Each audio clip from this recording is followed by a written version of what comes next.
I coached the track team, did a little coaching of cross country as well, and that kept me out and being active.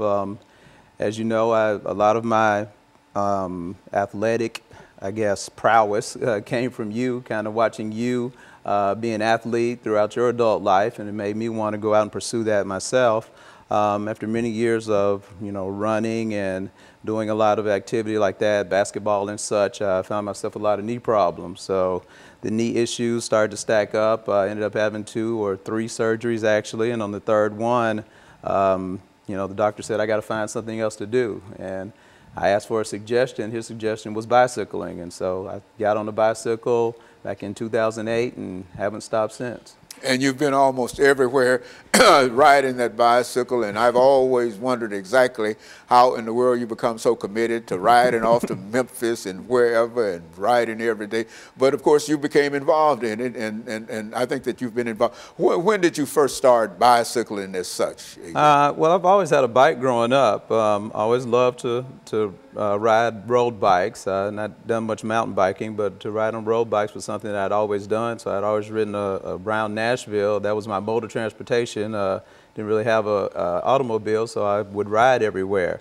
During my years at Tennessee State University, my fraternity, Alpha Phi Alpha Fraternity Incorporated, back in 1989 decided, hey, let's do something crazy. Let's ride our bike from here to Memphis.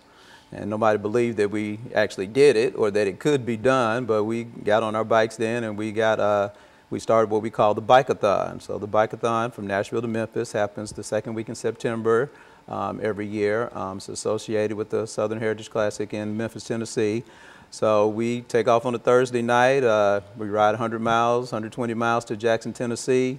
We spend a couple hours there, get a little rest, and then we get up and ride the rest of the 60 miles into Memphis. And we've done that continuously every year since 1989. So I was one of the founding members there to start that, and that kind of got my interest in, well, I can, don't have to ride just around Davidson County. I can ride all over the United States. So that was kind of my start. So did that for a few years. Then again, after the knee issues came up and decided that I wanted to look for something bigger and better.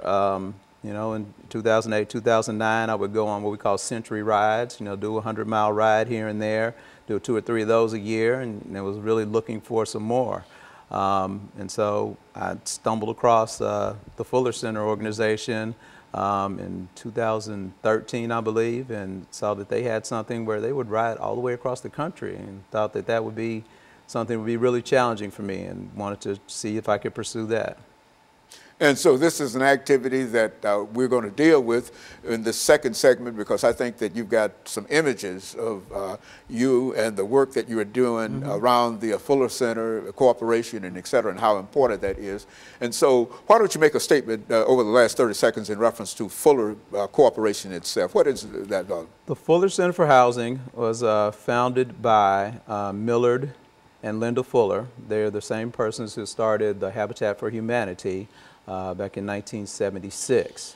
In 2005, he left the Habitat for Humanity and